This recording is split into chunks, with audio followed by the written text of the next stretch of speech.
পরমারাধ্য শ্রী শ্রী বাবামণির রাতুল চরণে প্রণাম জানিয়ে এবং আমার সমস্ত গুরুভ্রাতা ও গুরু ভগিনীদের প্রতি সশ্রদ্ধ জয়গুরু সম্ভাষণ জানিয়ে আজকের পাঠ শুরু করছি। ওম অখণ্ড সংহিতা বা অখণ্ড মণ্ডলেশ্বর শ্রী শ্রী স্বামী স্বরূপানন্দ পরমহংসদেবের উপদেশ বাণী সপ্তম খণ্ড। ব্রহ্মই তোমার গুরু। ময়মনসিংহ ঈশ্বরগঞ্জ নিবাসী জনৈক প্রিয় সন্তানকে শ্রী শ্রী বাবামণি লিখিলেন, তোমার অবস্থাটা আমি ঠিক ঠিক বুঝিতে পারিয়াছি। সদ্গুরু সঙ্গে চিত্তে যে উৎসাহ, উদ্দীপনা ও আবেগের সঞ্চার হয়, তাহা তোমাকে কিছুদিন সাধনের দিকে প্রবলভাবে নিষ্ঠাপরায়ণ রাখে।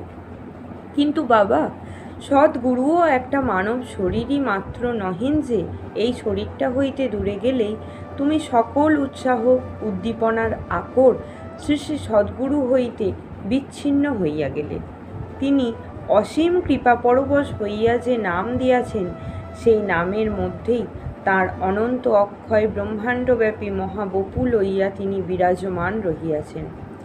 যে নিঃশ্বাস প্রশ্বাসে তিনি তোমাকে পরমাত্মার পরমানন্দ ঘন মহানাম স্মরণ করিতে উপদেশ দিয়াছেন, সেই নিঃশ্বাস প্রশ্বাসের সহিত তিনি নিরন্তর তোমাকে তাহার সেই দেবজন বাঞ্ছিত সুখময় সৎসঙ্গ প্রদান করিতেছেন। নিরন্তর ভাবিতে থাকো, সদ্গুরু নিয়ত তোমার সঙ্গে সঙ্গে রহিয়াছেন। তোমার দেহে, মনে, প্রাণে সর্বত্র তিনি অতি প্রচ্ছন্নভাবে তার সূক্ষ্মাতি সূক্ষ্ম সত্তায় বিরাজিত রহিয়াছেন।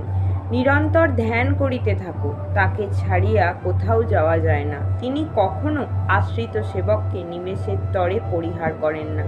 নিদ্রায়, জাগরণে, দিবসে, রাত্রিতে, দুঃখে এবং সুখে, লোকালয়ে বা নির্জনে তিনি তার অপরিমেয় কৃপা লইয়া ছায়ার ন্যায় জীবের সঙ্গে সঙ্গে বর্তমান রহেন।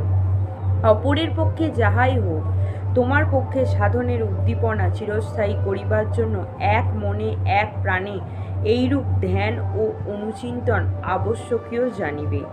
একটা মানব দেহকে গুরু বলিয়া মনে করা ভ্রম। দেহ ধারণ করিয়া বা না করিয়া যে অবিনশ্বর আত্মা তোমাকে মৃত্যু ভয়ের অতীত করেন, অভয় প্রদান করেন, পাপ পঙ্কে নিমজ্জিত চিত্তকে শুভেচ্ছার বলে পুণ্যতীর্থে অবগাহন করিবার সামর্থ্য প্রদান করেন, সেই অদ্বয় অব্যয় চিন্ময় পরমাত্মাই তোমার গুরু। সর্বতোভাবে ইহার চিরসুখদ সান্নিধ্যকে ধ্যানের ও কল্পনার বলে অনুভব করিবার চেষ্টা পাইতে থাকে। প্রয়াস পাও, সফলতা অর্জন করিবেই। আজ যাহা কল্পনা, কাল তাহা প্রত্যক্ষ সত্যে পরিণত হইবে। চাই অবিশ্রান্ত ধ্যান। জয় গুরু।